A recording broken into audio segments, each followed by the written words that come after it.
Bienvenue sur notre chaîne. Aujourd'hui, nous vous emmenons en 2010 dans l'un des matchs les plus controversés de l'histoire du football. Nous allons découvrir comment, dans un moment crucial, Luis Suárez a marqué l'histoire de la Coupe du Monde en affrontant le Ghana.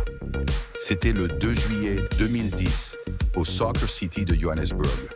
L'Uruguay et le Ghana s'étaient livré une bataille acharnée. Et après une prolongation haletante, le score était toujours de 1-1.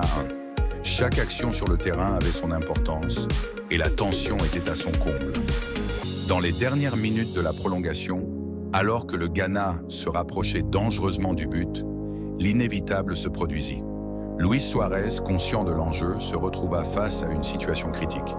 Alors que le Ghana s'apprêtait à marquer, Suárez intercepta la balle et, dans un geste déterminé et controversé, il utilisa sa main pour empêcher le but. Ce geste, qualifié par beaucoup de tricherie, fit l'effet d'une bombe. L'arbitre, ne voyant pas l'infraction, laissa le jeu se poursuivre, plongeant ainsi le stade dans l'incrédulité et attisant la polémique à l'échelle mondiale. La controverse ne tarda pas à exploser. Partout dans le monde, les supporters se déchirèrent entre indignation et compréhension. Pour certains, il s'agissait d'un acte de survie dans un match crucial.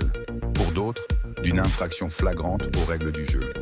Malgré ce geste, l'Uruguay parvint à l'emporter aux tirs au but, se qualifiant ainsi pour les demi-finales.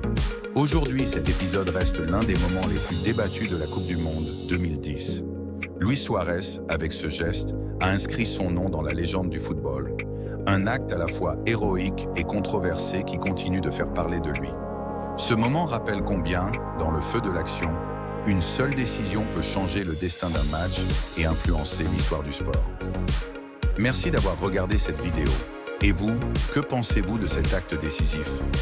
Était-ce le geste nécessaire pour sauver l'Uruguay? Ou une tricherie qui a volé une chance au Ghana? Laissez-nous vos commentaires ci-dessous, likez et abonnez-vous pour ne rien manquer de nos prochaines histoires du monde du football. À bientôt pour une nouvelle aventure sportive.